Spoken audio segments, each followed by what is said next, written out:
When this family member visited me, the, the person began to bully me. Said, how come you are living like this in Europe? You are not supposed to live like this. You are living like a church rat. This is a shame. This. Hold on, don't move.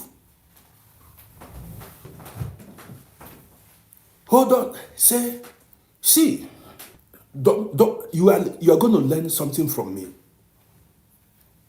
A lot of us here came from poor families. Listen, many of us came from poor families. Don't pretend. I don't know the family you came from, but 90% of the people that are living in abroad came from poor families.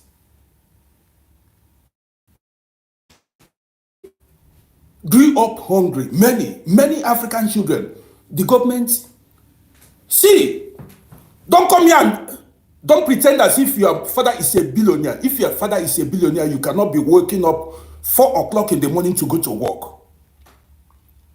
You understand me? I suffered hunger. I experienced poverty growing up. Do you understand what I mean now? I'm not such a person that pretends. Now, I know there were days I went without food. There were days I went without. When I was in school, there was days I went without food. I collapsed because of hunger. The guy I was staying with that helped me traveled to the village, and I had no food to eat. Then I wasn't fasting. 2 days longer, I had nothing to eat. Listen, if you like, if you like, laugh. But let's go. 2 days longer, I had nothing to eat. As I stood up from the bed, I collapsed. Nobody was there to help me. Now, in primary school, many of you, in primary school, then listen, in primary school, there was sandal students wore in primary school then. That was in Onisha, or that is Wally War.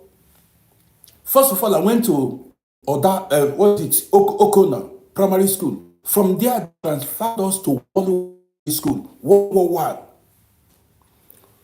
Children from rich homes had sandals then. It was called cortina. Children from rich home had sandals in the 70s and 70s, late 70s and early 80s. There was a sandal in vogue then. The name was cortina. Cortina was the name. Listen, Gen Claudion, we don't pretend. We keep it real. I went to primary school barefooted.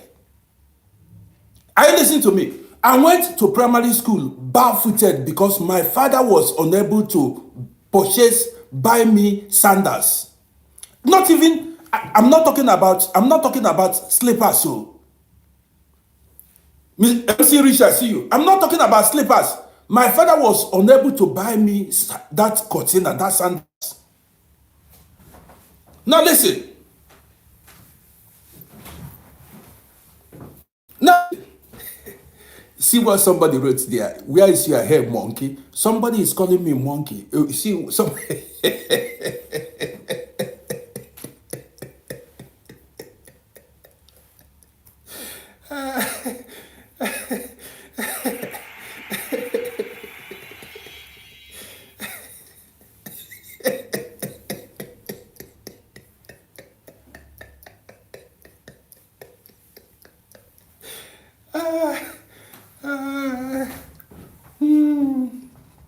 See,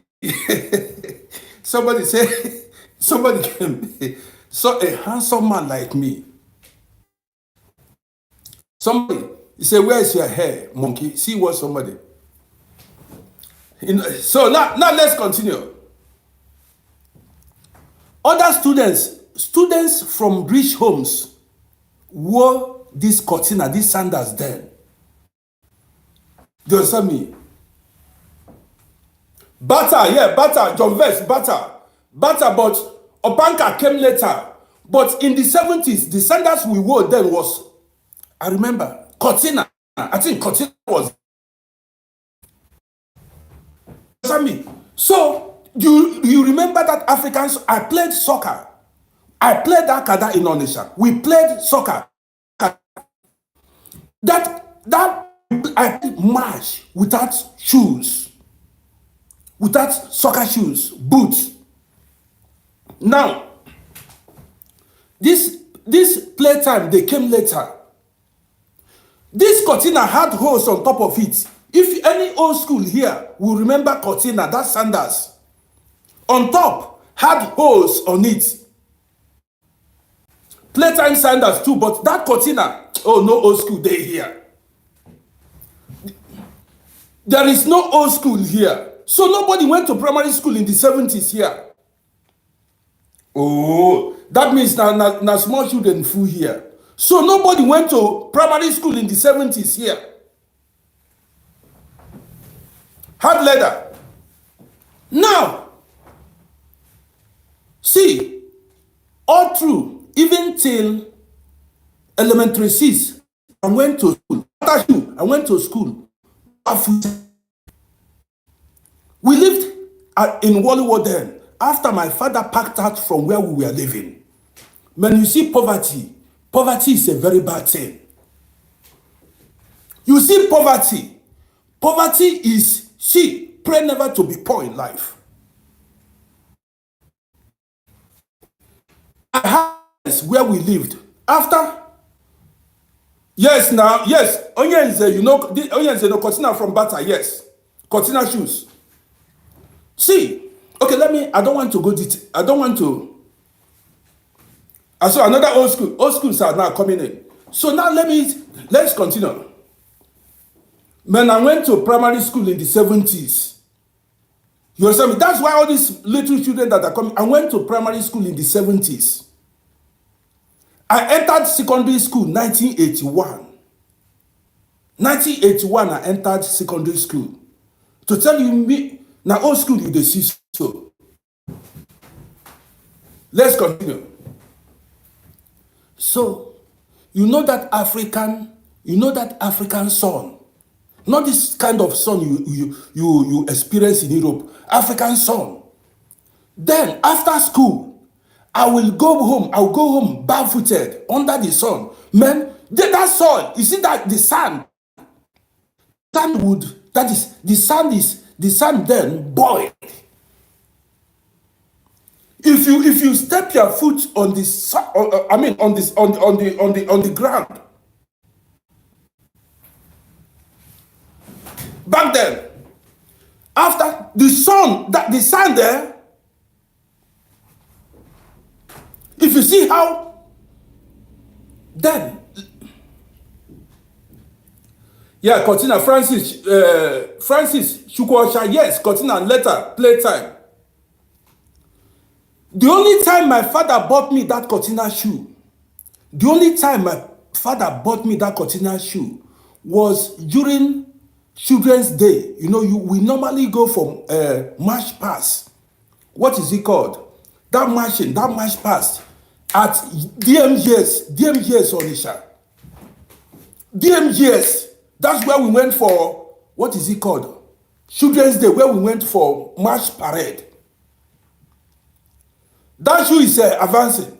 So, every 27th May, then, that was when, because I led my school, I was the first now, that marching we had then, march parade, at DMGS Onisha.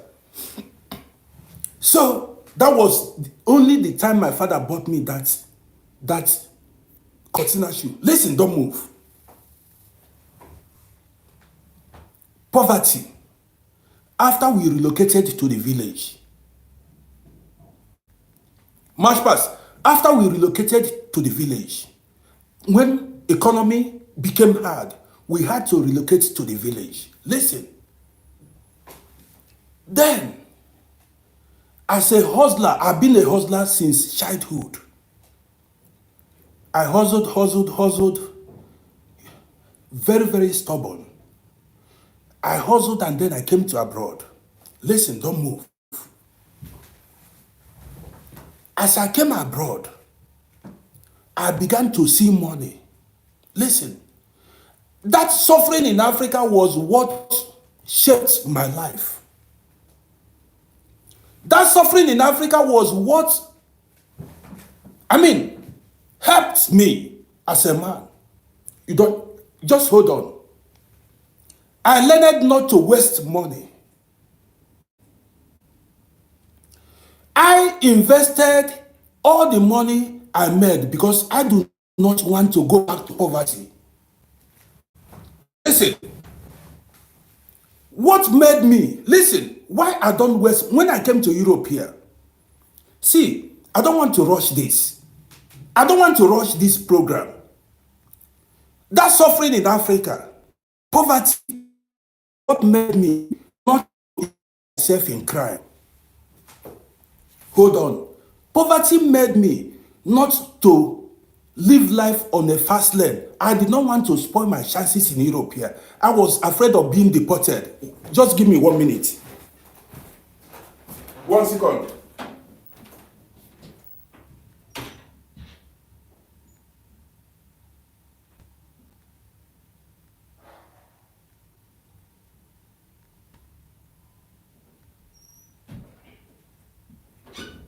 So guys, I'm back.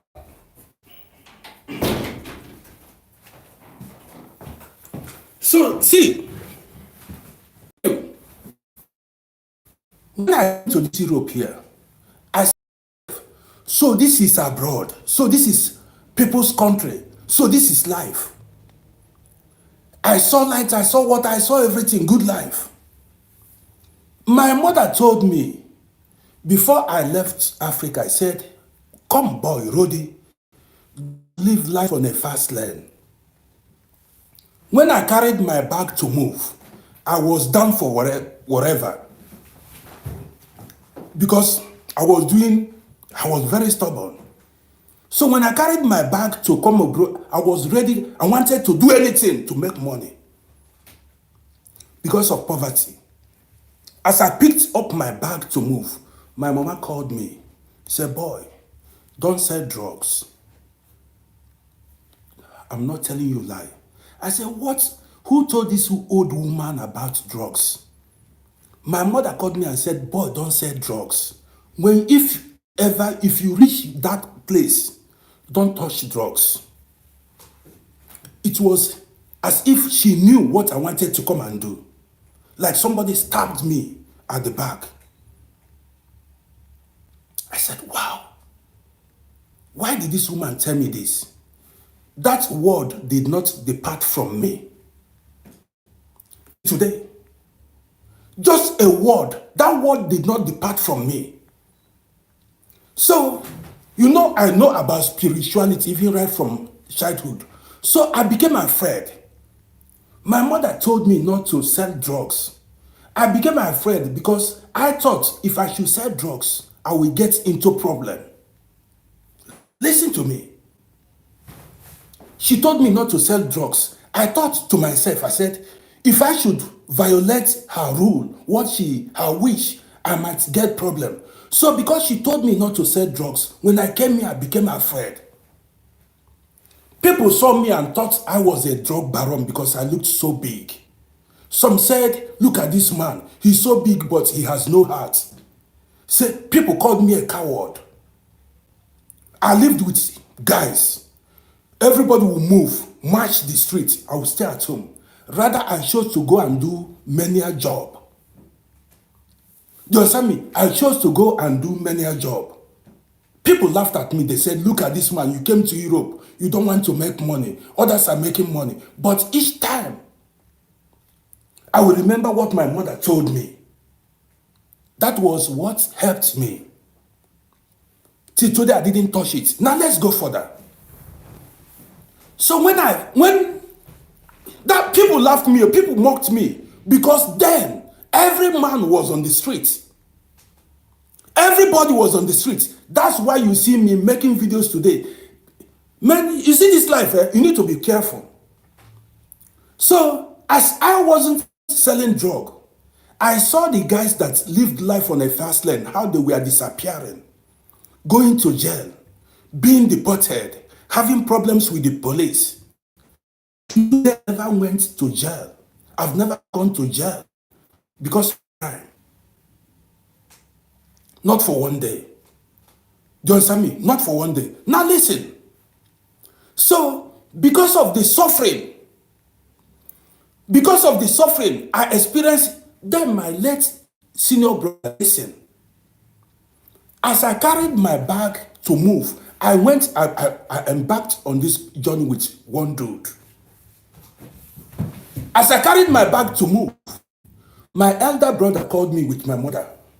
After my mother told me that, they said I should kneel down for them to pray for me. I knelt down, they prayed for me. Now, my elder brother, he said, no, if eventually you're there, don't be in a hurry. Settle down and get documents. This, my brother, has never traveled anywhere. It was as if another spirit was speaking in them. This, my brother, has never traveled before. As I carried my bag, he said, Roddy, when you get there, I know you are going to get there, but if you get there, cool down and get documents, even if it takes you time. Man, okay. These words did not depart from me. I did not know that people get documents. I don't know the procedure. I don't know anything. When I reached here,